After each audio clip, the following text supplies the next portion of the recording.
Hello, beautiful. I'm your host, Nicole Goff. Welcome to the Ecstatic Life Podcast, the podcast for women who want it all. Health, wealth, freedom, authenticity, love, beauty, all of the hidden gems just waiting to be uncovered.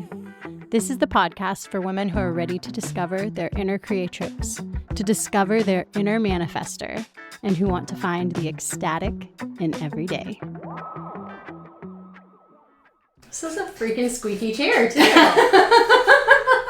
the heck? They really need, we need to help them out. We need a sister. We need an upgrade here. Yeah. Welcome back to the Ecstatic Life Podcast. I'm host Nicole Goff, and I am here today with my friend Amber Melendy. And Amber is a passionate mindfulness guide and educator who uses quantum tools like human design, which we are going to talk about today, to help others activate and access their unique purpose here on Earth. Welcome, Amber. Thank you, Nicole. It's good to be here. Yes, I am so glad you're here. Thanks. This has been like 2 months in the works to make this happen. And here we are in person in the not so wonderful studio at Curia. Sorry, anybody from Curia, if you're listening to this podcast, but like, can we not have the room be painted green? Can we upgrade the lighting? And I can't even get the equipment here to work, so... Subpar. Work in progress. Yes. Yes. I can't wait to have my own studio, and it will definitely be like cozier and like bohemian and warm and not feeling like I'm in a hospital room. I'm envisioning that now, and it feels so good to imagine. This is like the color of hospital scrubs. It is. And it makes me look dead. I got light. The last 2 times I was in here, I literally looked like a zombie. Oh, no. And I was like, oh my gosh, I aged like 15 years on that podcast because of the color in here. It's so bad. It is. Oh, all right. Well, enough complaining. This is the Ecstatic Life Podcast. It is not about complaining. It is about modalities that make your life more ecstatic. And so I brought Amber on today because I want her to introduce you all to human design. And Amber did my human design, what has it been, like a year and a half ago about? Yeah, that sounds right. I think it was like a Christmas present. You had a special. Right. It was a Christmas present I bought for myself. And it was like life-changing to have that blueprint of my design just was so enlightening and opened my eyes up so much to the inner workings of myself and like why I am the way I am and why I'm doing the things that I do and why I prefer the things that I prefer. And I mean, I know I just scratched the surface with it and I would like to go deeper, but just that little bit of knowledge has been so helpful for me. And so I'd really like to, I think maybe it's kind of getting out there in the field a little more, but I'd really like to open my audience up to it if they haven't heard about it or if they have and they want to know more. So I guess we should start with a little background about yourself and then we can go into what is human design. Okay. So for 20 years, I have been awakening to the ancient wisdom traditions. In 2004, I was introduced to both Waldorf education and yoga, and my life quickly changed within a couple months. Having a regular meditation practice, I had a transcendental experience where I can't even really put it into words, but I was one with everything and everything was one with me. And I was raised in a very small town as a Catholic young girl going to a Catholic school and very small school with very small number of children in my classes. And when I was 4 years old, I actually came to Florida on a vacation, and my whole world was like, I need to go back there as soon as I can. And at age 19, it was my first chance to come back. And then right in my first Saturn return, so around age 28 years old, I was open, my mind opened more fully to these ancient wisdom traditions, and it led me on a deep investigation and journey of which I'm still on. and just collecting more tools to guide others in the now and accessing the fullness of their potential. Yoga, meditation, Waldorf education, these are ways that are all about the coherency of both the left and the right hemispheres of the brain so that we can be or access our full creative genius in the now. And when I found human design, which is maybe 8 or 9 years ago, I had already been on a path of yoga and mindfulness and meditating for over 10 years. And I received my design from my guide. I actually studied with a mentor for 6 months, and she taught me the mechanics of the system. And as I learned my blueprint, I realized that yoga and mindfulness and my path as a teacher and a guide of that ancient wisdom tradition allowed me to access the keys within myself, and that I learned human design through meditation, through yoga. And so I had now this blueprint that I had discovered on my own, but was telling me something that I had to discover for like 10, 12 years of my own inner investigation. And it blew my mind. And then I realized that Ra Uruhu, who is the person who brought this system here, he received this information from a voice over 8 days and 8 nights.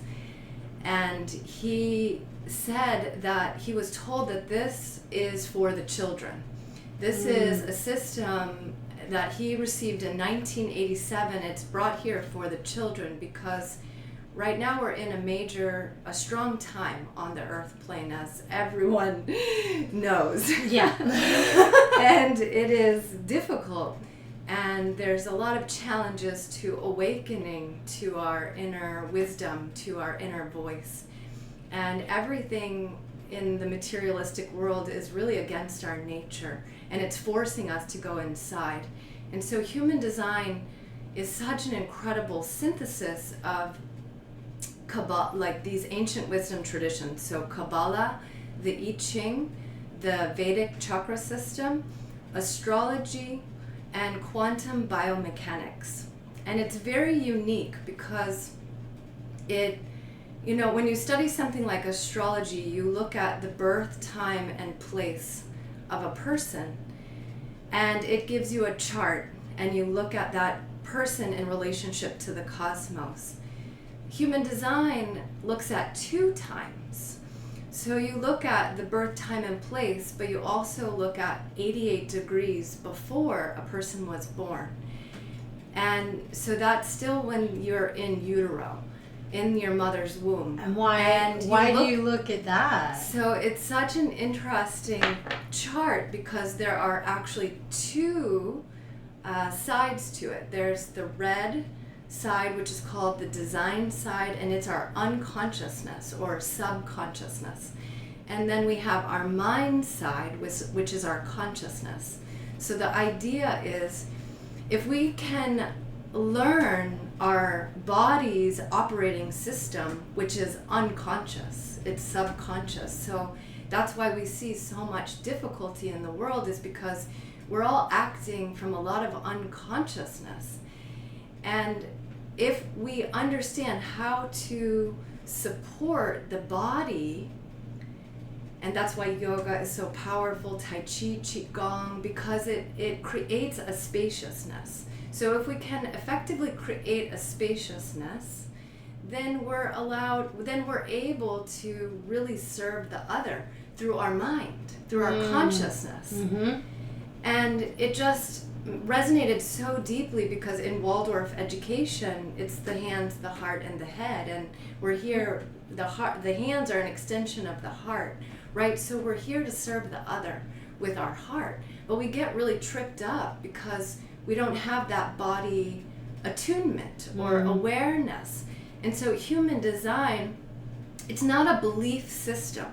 It can be very much confused in this materialistic world, and people can attach to the definitions or cling to the ideas, the boxes. And that's where we get in trouble, because it's all to be held loosely and to be experimented with. So human design can provide a toolbox for both the body and the mind, and something that people cannot cling to, but rather explore in their daily life and see what works, what doesn't work, what resonates, what doesn't resonate. And it's a process, it's a journey of discovery, of self-discovery. So just even asking the questions and looking at thyself creates a spaciousness.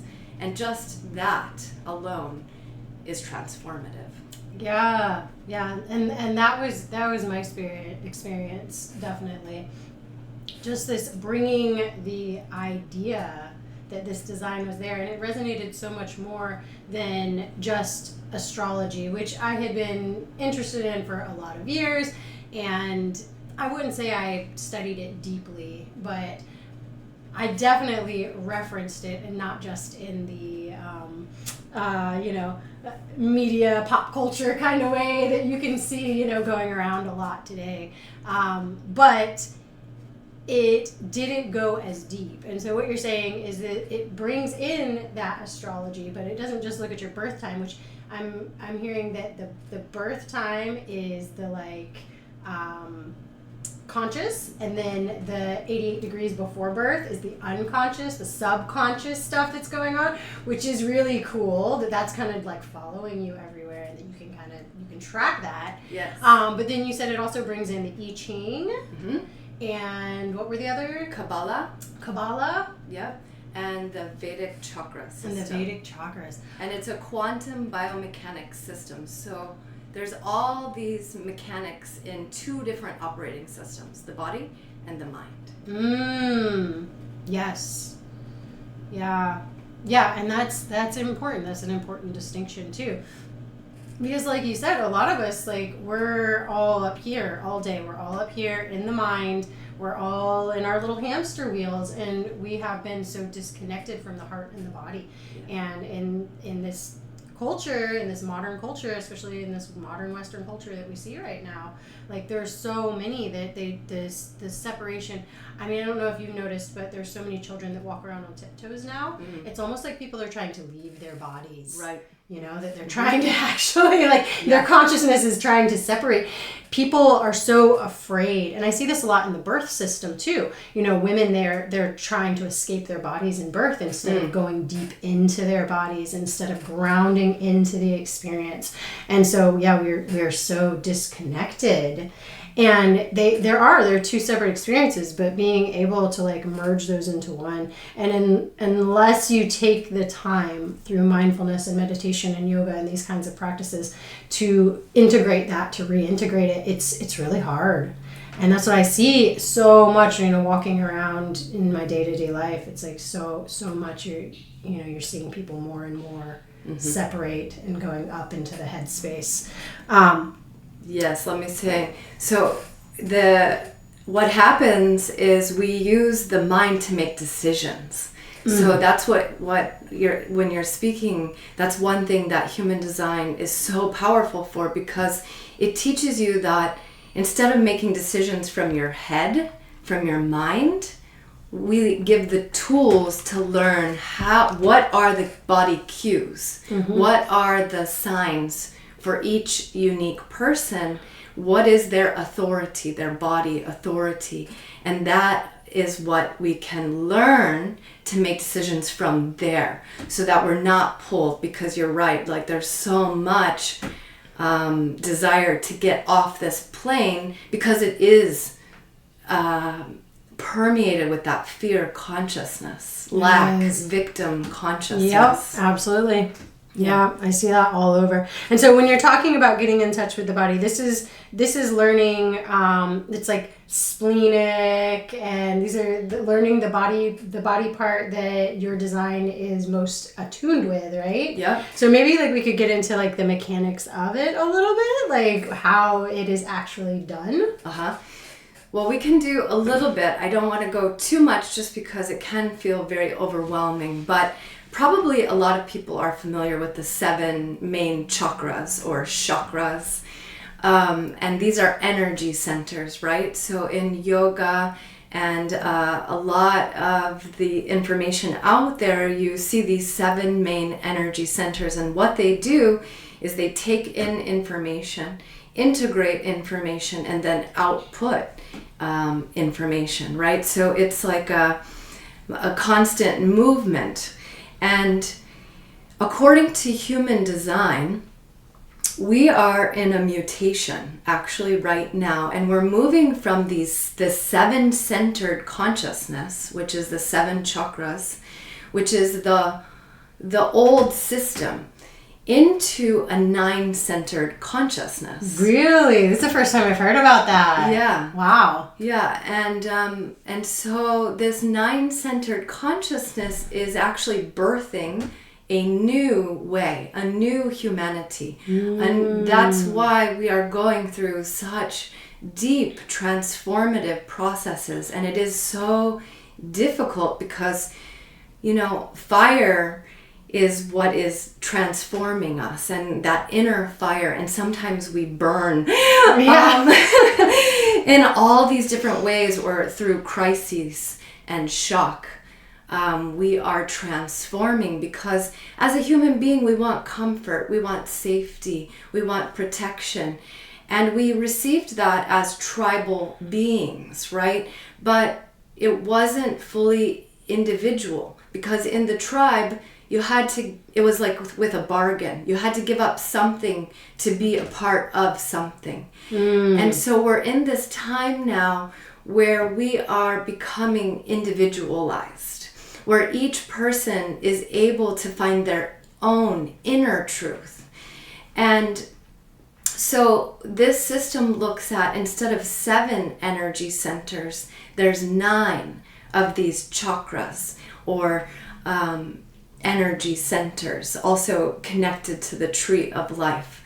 And it's through these centers where things happen, things move, and we have a blueprint, we have a design. But then when I come in contact with you, there's a new entity or energy that's here with us, because it's together. If we had a third person, it would be another, like it would be even different, right? And then depending on the stars alignment in the now, it's also different. And so it's always changing. And so in these energy centers, we have these hookups that connect to other people and to the planets and the stars. And through these centers, we receive our understanding of our perception. And so when we're just alone with ourselves, we have a blueprint, and we can get to learn that how we receive information, how we understand, how we process, and then therefore what our perceptions are and what our motivations are. And the more that we sit in meditation or we do these consciousness practices, the more aware that we can be. Human design can teach us, and it's still just as essential to do these practices, because it can expand you so much more, in addition to help you decondition quicker, because it is said that it takes 7 years to decondition or deprogram, because there's so much that we come in with. And when we're born into a family, the family unit is already 3. If you have, many people aren't being raised with a mom and a dad anymore. It's different configurations, and that's fine. But typically it might be 2 adults, or maybe just 1 adult and a child, and maybe there's another child. But as soon as you have 3, you are now a penta, and it's a set energy. And so this is why actually there's a lot of challenges in relationships, because if there's a set energy, there's gaps. There's things that are missing, and they'll always be missing. And they won't actually be missing, but it's a perception that they're not there. So it's very interesting how our consciousness works. Is this why we try to hook up with other people that fill those gaps? Exactly. Because we're looking to reintegrate. Yeah. Yes, exactly. Yeah. So you asked, I went off on a little tangent, but now we'll come back to, you asked about these different energy centers, and we all have like an energetic signature. And this is a good way of looking at some of the basic understanding of how our aura operates, and if we're actually life-giving or if we're life-taking, if that makes sense. And so the energetic like the signature, energy vampire in some way, when you say like life-taking, like somebody that's taking that energy from someone else. Well, it could be that, but we can do that to ourselves, right? With our state of consciousness. So for draining ourselves. Yeah. Yes. So for you as a manifester type, you're a very unique type, and only 9% of the population have your aura type. And your energetic signature is when you're in your life-giving or the fullness of your capacity, you're at peace. Like when you're, loving what you're doing, when you're at home and everything's flowing with your children, the peace that is there is like you're on it. But when you're not, anger is that not self part of you. For me, as I'm a manifesting generator, and so my not self is frustration. And myself, when I'm in my flow and the fullness of myself, is a deep satisfaction. And so we have these different signatures, and that's like a kind of a way that we can see, are we aligned with our body? Are we finding that relaxation, that satisfaction, peace? Another one is a true embodied success, not success in the materialistic world, although that can come.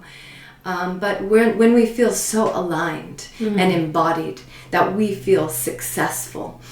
And the other signature is, so the not self of that is bitterness. And then the final one is the wonder and delight, when we really experience that. And if we don't, we experience disappointment in the not self. So these are kind of clues that give us sort of an understanding. Are we aligned with our body? Are we finding these aspects of ourself that feel coherent, that feel in harmony, or not?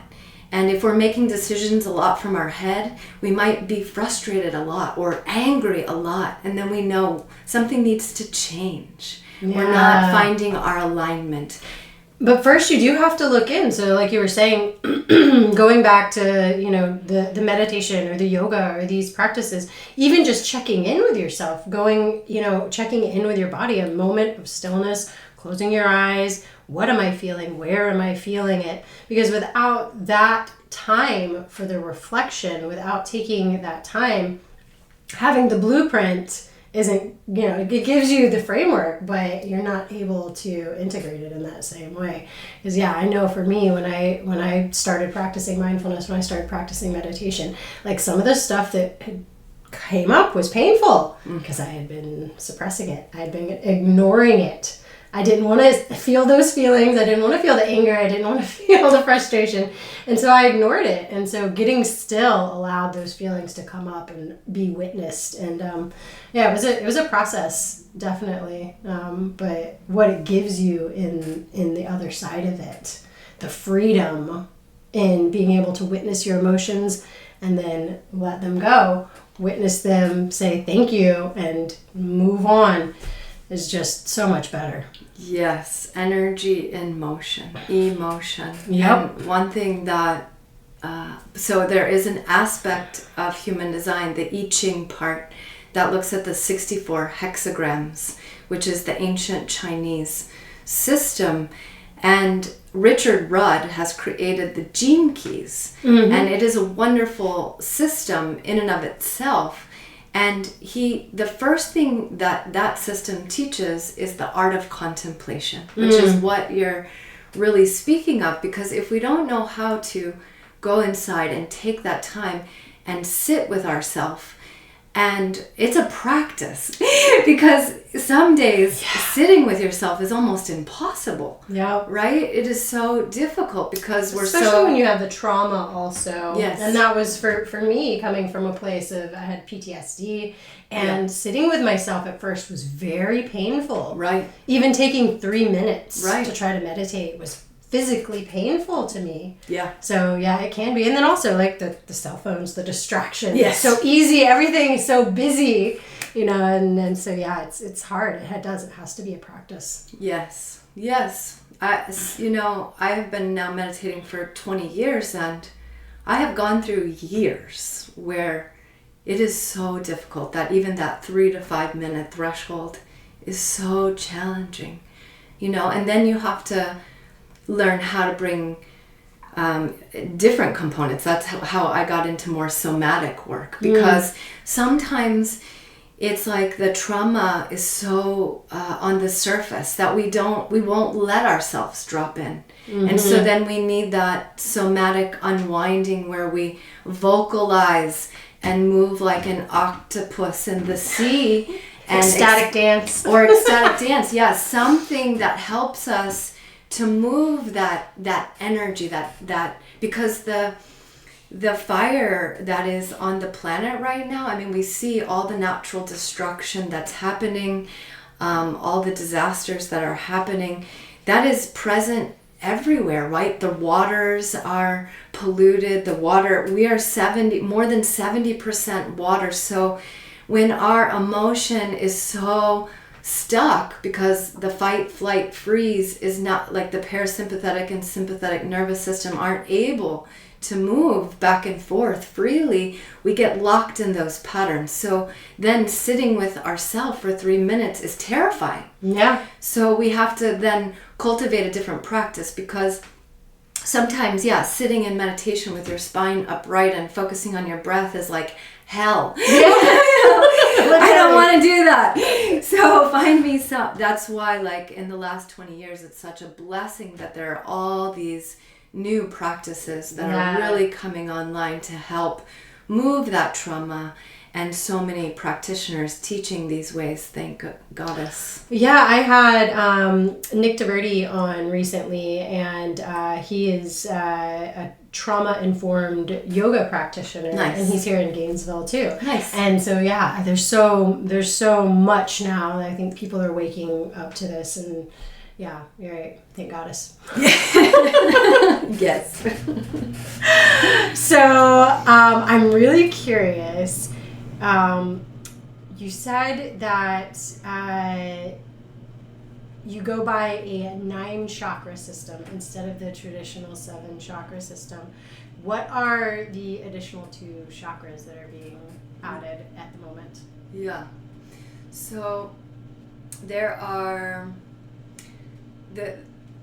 basically, I guess the ones being added are the spleen center. So this center is all about our intuition, our sense of knowingness. It also has to do with the health of our body, and this is where there's a lot of fear gates, actually, and that's what I'll say about that one. The solar plexus center is just in a different place, but we have a solar plexus in the 7 chakra center, but this is where the mutation is happening. So it's one to speak of, and we can see that, right? Because the emotions that we're speaking of, which is why this earth is so difficult as human beings, because how do we deal with emotions? How do we deal with these patterns? And the patterns have a shadow aspect. Mm-hmm. They have a gift aspect. And the highest frequency is called the Siddhic aspect. And that's a Sanskrit term. and it is the highest gift possible. And it's attainable not through forcefulness, but through a deep surrender. So the shadow doesn't go away. It's not like you do all this self-help, self-discovery, learn your human design, yoga, meditate all day, and then somehow you're not going to have a shadow. It doesn't work like that. We all are going to have shadow aspects that the hope is that we actually are able to see them. And instead of react, which brings about suffering, we respond with consciousness, with awareness. And that's when we don't feel threatened, right? And so this solar plexus center, it has a deep, powerful mutation that's occurring right now in this 9-centered consciousness. And even though we have that in our 7 centers, I wanted to bring that up because it's an expanded role from my earlier studies of the ancient wisdom traditions and yoga. So the other one that isn't mentioned in the 7-centered consciousness is called the G center, and it is our direction. And it is said that it is sort of our we are pulled on a string and we are guided in our life. And we can, I mean, it's debatable, right? Are we predestined? How much are we in control? Yeah. I like to believe it's a mix of both from what I've seen. Yeah. I'm very much like not into black and white thinking. Yeah. I'm very much into like, it's usually both. You know, it's usually some kind of a balance. When you're in harmony, it's usually some kind of a balance between the both. And in talking about your light self and your shadow self, it's the same thing. It's the integration. So if you try to ignore the shadow and block out the shadow or deny it, then it starts to take over. And it's like the skeletons in the closet, you know, and it starts to come out and show itself in ugly ways. But when you're able to sit with your shadow and look at it and integrate it and understand it as part of yourself that is not bad and evil and shameful and wrong and something that needs to be suppressed, but rather something that needs to be tended to and cared for, just like your light side. And, you know, it's not that you encourage your shadow to take over and dominate and, you know, but that you recognize that it is a part of you and you honor it like you honor all the parts of you. No bad parts. Exactly. Yeah. Exactly. Yes. So one of the things that I always like to ask people that I interview is how the practice that we're talking about can make your life more ecstatic. So what would you say to somebody that would be interested in learning human design? How would having their human design read and learning about it make their life more ecstatic? Great question. Well, I think the best answer that I could give right now is that I have done many readings with many people, and what happens a lot of times is that the conditioning and programming in our life from other people, it can be so deep and so challenging. And when you get a glimpse of your unique blueprint, there's always like I know that. Permission. But I have not allowed myself, I have not given myself permission because of XYZ, so many numbers of things. My mom used to get on my case because I was like this. My partner does this because of this. My kids this. You know, there's all these things that kind of butt up in the face of that unique part of us. And when you understand that this is who you are, and you have someone sit in front of you and say, look, this is your unique self, and here are some interesting features, it's like, wow, I feel validated and seen, and now I give myself 100% permission to be who I am. And it's usually not that somebody doesn't know it, but that they never allowed the fullness of their self to be seen, to be heard. Hello, beautiful. How does your morning routine make you feel? Are you jumping out of bed, full of energy, ready to tackle the day? Or are you waking up groggy to a blaring alarm and going straight for your cup of coffee in order to fuel your misery? I can tell you, a couple of years ago, I was in the latter category. But now I wake up every day, well, nearly every day, ecstatic about life.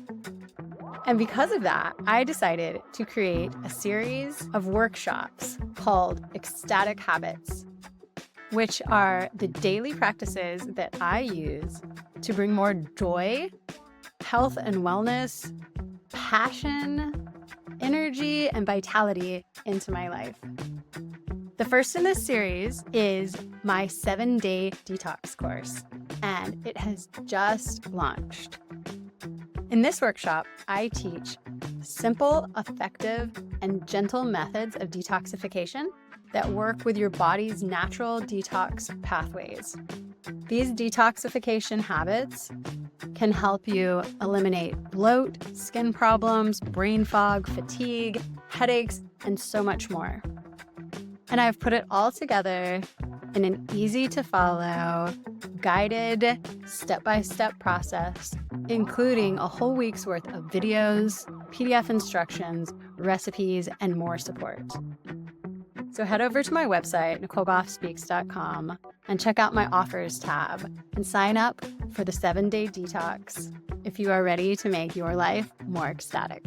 And for a lot of reasons, that can be because sometimes our greatest challenges, or oftentimes actually, our greatest challenges are the greatest gifts that we have.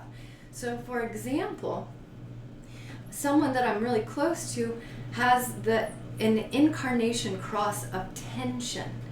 So her whole life, her actual mission and purpose in this life is to actually bring up tensions in relationship so that she can effectively connect more closely to spirit and allow for the dissolution of that tension in the now.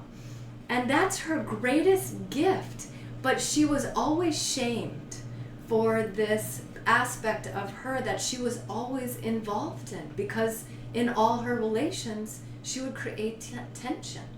And so there's all these interesting components that are happening, and it is such a process of awakening to who we are and making peace so that we cannot be ashamed of that part, but allow our colors to fly free, not to, to uplift, to empower, to inspire. Yeah, and that was the exact experience I had. That was the exact experience. It was like just a breath of like, relief. Like, it's okay that I'm like that, and it's, the same, having been, kind of put down because I was too much, the too muchness, like, Nicole's just too out there, Nicole's just too loud and too, whatever, all the too muches. Yeah. And so in getting, in reading my design, I was like, that's just who I am, and that's okay. And then, what did I do? I immediately go out and I started putting myself out there more. Like, okay, I'm going to start a podcast, and it's not shameful for me to want to be out there. It's like that's living my purpose. So it did. It's like it gave me permission to be me when I had been conditioned by so many people. And it's usually in childhood and adolescence, and then stuff gets piled on, not by well-meaning adult caregivers and whatever. But they pile things on, and it conditions you to think that your natural state of being, your innate deep self, your soul, is wrong and bad. Yep. And that's so painful. And I think that's the way most of us are walking around. And I have to wonder too if it's not part of our soul purpose to, again, connect with these people that, you know, cause us that friction.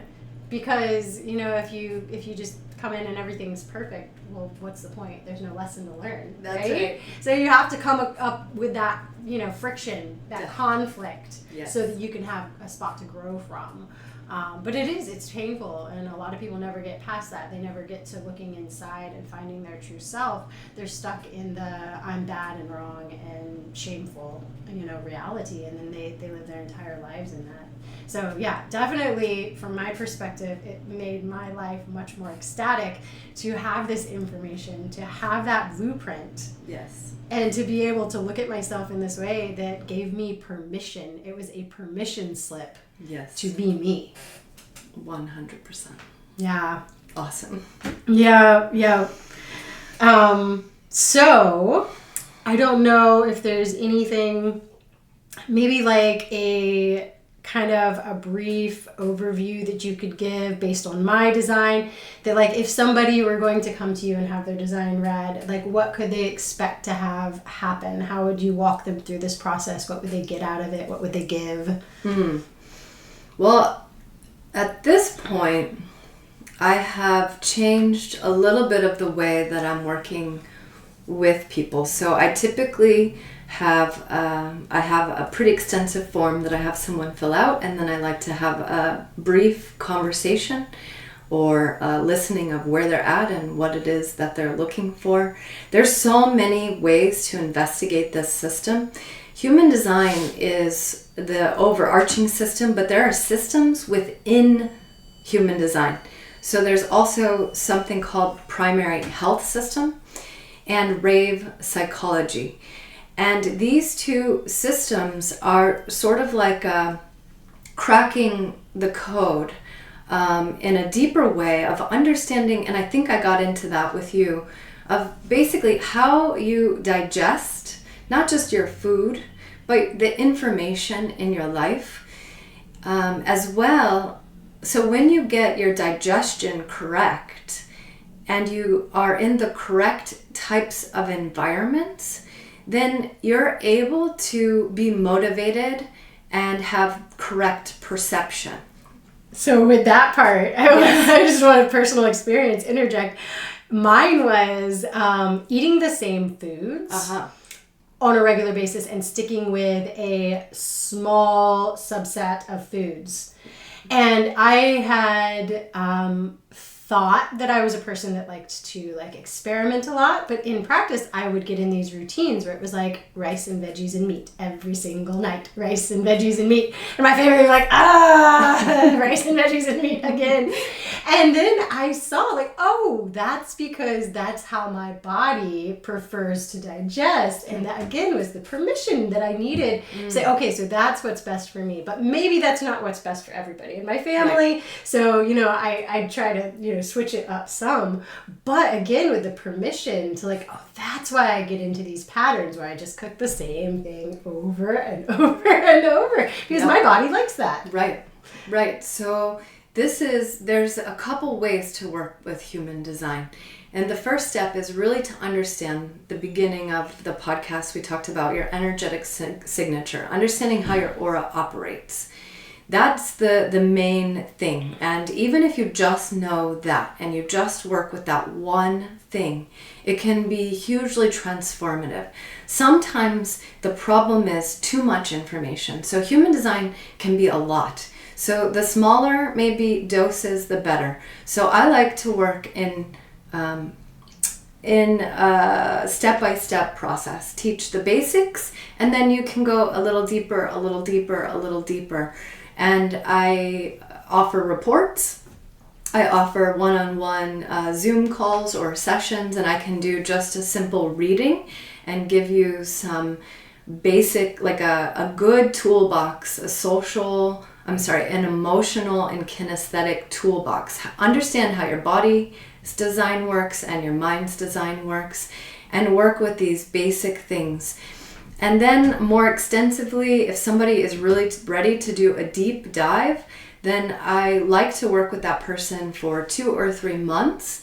And because I am a 20-year meditator and I like to go deep, and I really, really want to help someone embody their uniqueness, and sometimes that's a process, I offer packages where we can do a deep dive over a few months and really help a person to explore the depth of their body-mind operating system.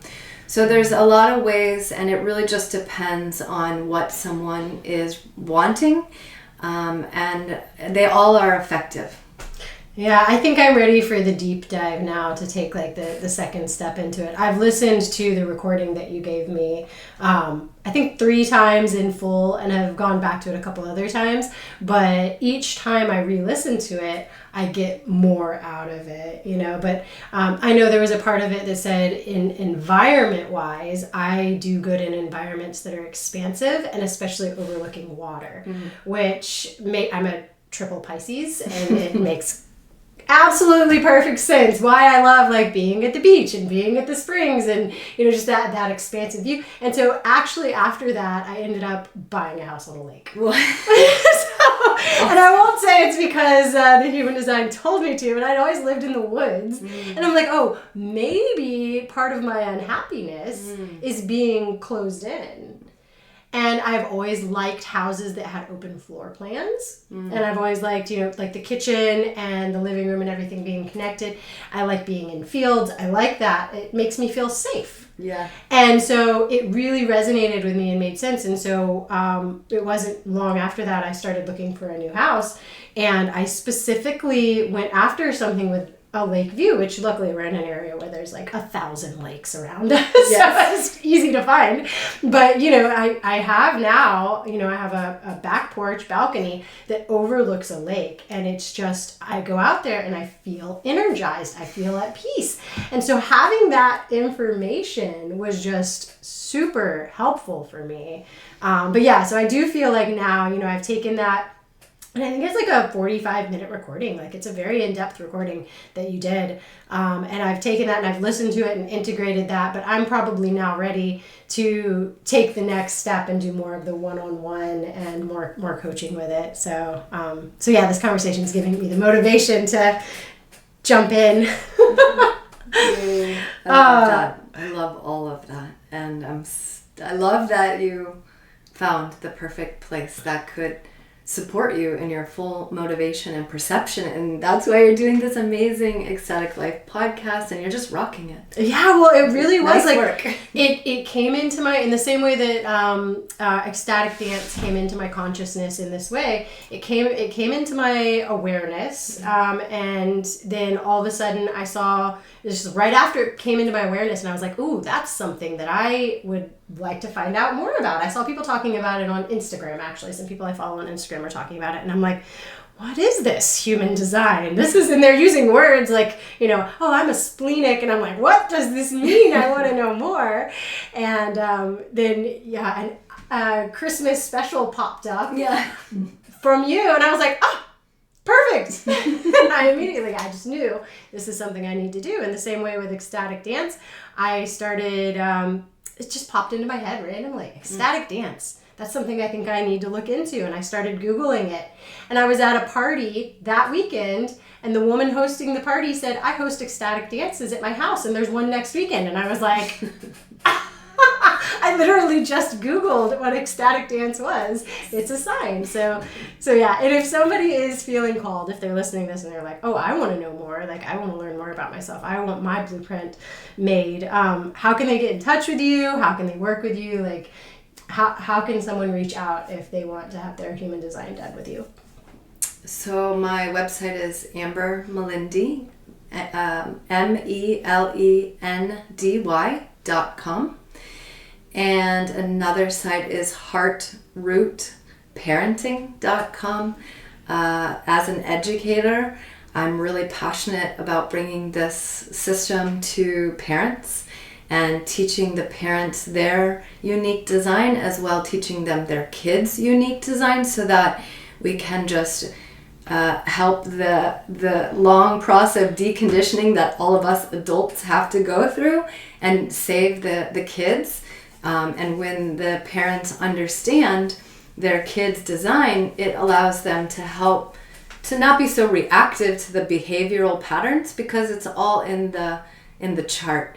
So that's a good one.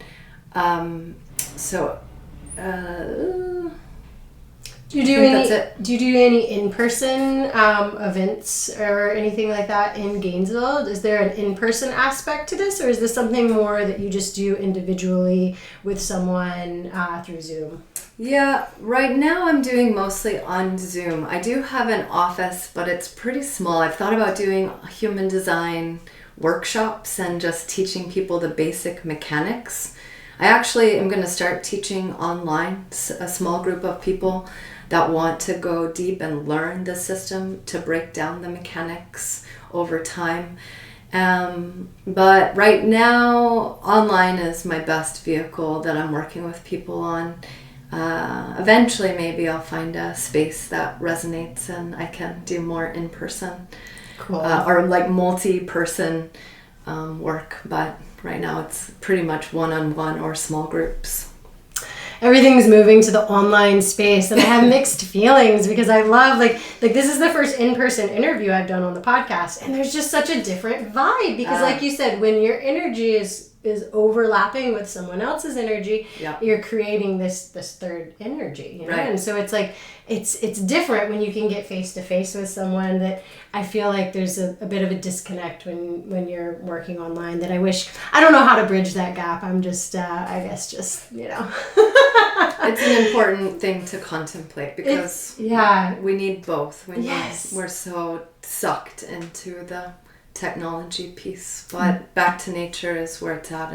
But it's such a blessing too, because being able to get these messages out to thousands of people would have been impossible not that long ago, you know? Yeah. So it's like this blessing and a curse, and I oscillate in there, like how much to embrace the technology and how much to embrace in person, and it's a balance. It is. And I'm very happy to talk about the kids and learning the kids' design, because honestly that's something that I try to be very conscious of in my parenting, is respecting my kids' individuality. So I have a lot of kids, but I should have all of their designs done also, and that would definitely give me some more insight, I'm sure. But it's very helpful. And then in a family you make a penta, like I said, 3 to 5 people. So actually you're over that. So then you're a wa.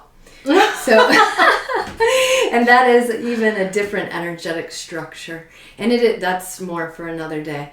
But it is helpful to understand certain things. But if you understand your design and your nature, that also just allows you to be more fluid, a better listener, have more spaciousness. So then you're naturally able to listen to the children, and then from there, that's all we really need, right? It's just when we're in our stress, energy, and reactive self that it's overwhelming, and then we start bringing our shadow patterns that then obstruct the flow or hijack the space. Mm-hmm. So casting our shadows on the family. Yeah. So that'll be part 2. Yeah. I'll get my whole family done.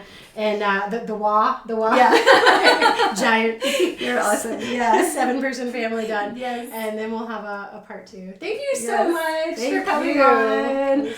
I really appreciate it. Thank you for being my first in person. And I will put links in the show notes how to work with you and how to get in touch with you. Any last comments for the listeners before we sign off?